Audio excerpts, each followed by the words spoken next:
Thank you everybody for coming again this evening. This is the update that we have from earlier today. I'll start with the lockdown has been lifted.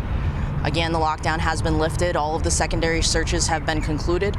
We still have detectives and other Valley agencies out here still conducting the investigation. So just after 2:40 p.m. this afternoon, the Glendale Police Department received reports that a young child had been shot at the Tanger Outlets at 95th Avenue in Glendale. The first officers arrived, treated that young child. They did life-saving CPR along with other medical treatment before the child could be evacuated to the fire department. We were able to identify a little bit of what occurred here today. There was a young adult male who was with that small child and an adult female. He was armed with a handgun. He got into an altercation with a group of young males known to him. A shooting occurred between that group of young males and himself. The young adult male, the adult female, and the small child were all transported to local Valley hospitals with injuries. None of them are life-threatening at this time. 2 juvenile males that were in the second group arrived at local Valley hospitals with gunshot wounds as well. It is still under investigation what actually occurred, who are victims here, who the shooters were from the second group. No suspects are believed to be outstanding at this time. We believe to have everyone accounted for. We do not know of any persons that were not involved that sustained any injuries. We want to thank all of the West Valley agencies, the Phoenix Police Department, the Department of Public Safety for coming out here, for the tactical response, for helping us to do both primary and secondary searches to ensure that the community and everyone that was out here in the shopping area, the entertainment district, was safe, and to ensure that there were no additional victims. Again, the lockdown was lifted.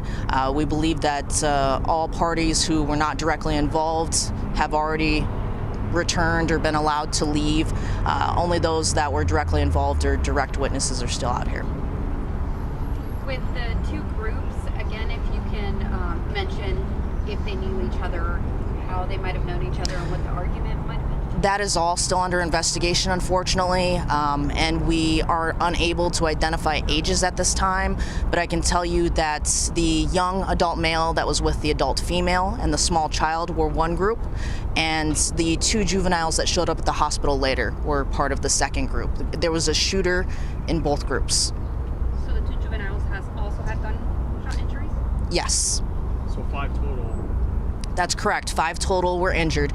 2 young juvenile males showed up at the hospital later, and 1 small child. Did they drive themselves to the hospital? I don't have that information. Can you expand as to why there's a crime scene at St. Joseph's down the street at that hospital? There's caution tape. I don't even know who's at St. Joseph's, so I couldn't respond to that. I don't have that information. I apologize. Was there any kind of pursuit for anyone?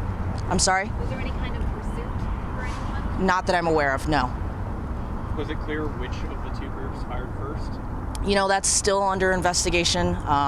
It's something that we have to talk to a lot of the witnesses, check for surveillance, and have our detectives go through all of that evidence. I mean, it's such a large scene. Again, this is a super traumatic scene for everybody involved, for all of the people that were out here that saw it happen, for anybody who works out here, for families who have a loved one out here. And we want to let people know that there are resources available, just like when the Westgate incident happened a few years ago. We do have resources available, victims assistance, so we want to make sure that people understand that we want to help the community as much as we can. Obviously, there's going to be a point where the district attorney has to figure out where the charges belong to. So with that being said, how important is this process for investigators to collect as much evidence, to interview as many witnesses, so that you can give as much as a clear picture as you can to the authorities there? It's super important, and that's why we have as many detectives out here as possible from different areas of the department to ensure that we can do as extensive interviews, collect as much evidence, and just go through the crime scene as thoroughly as possible. Do you expect to be out here throughout the night? We do, just like Westgate a few years ago. We want to make sure that we are as thorough as possible. We collect as much evidence, and that takes time, especially with as large a scene as this. I mean, it's a shopping outlet, so there's going to be several different areas that we got to take a look at, and we want to make sure that we don't miss anything. So how many people have been arrested or detained? No one. I don't believe anyone is technically in custody. We have 5 injured persons, so we have to determine who exactly were shooters. I think our crew saw somebody getting detained or arrested at the hospital. Do you have I don't have any information on that. the extent of the injuries? We had heard at one point that the child may have been in life-threatening. So our first officers on scene, they were very affected by it. I mean, I don't know if they have children or not, but as you can imagine, seeing a small child being struck by gunfire, that's very traumatic. They did do CPR, but I can tell you that that child is stable now. Will the outlets be open tomorrow? I don't have information on the outlets. That's really a decision that probably is going to be up to them. But I know right now, while the investigation is ongoing, it just doesn't make sense to have shopping continue this night. We don't know if it's a father, mother, child. I don't have information on the relationship. Again, all those persons were transported for injuries, so it makes it difficult to do interviews until we can. So from what you understand, then the victim that was shot, the male, he was also that had a handgun. He initiated or was involved in the shooting. He was involved in the shooting, so we know for sure that he, because he was with an adult female and a young child, he was the shooter in that group. We're still trying to ascertain who was involved in the second group of the 2 juveniles who showed up at the hospitals later. Were any guns recovered? I don't have that information.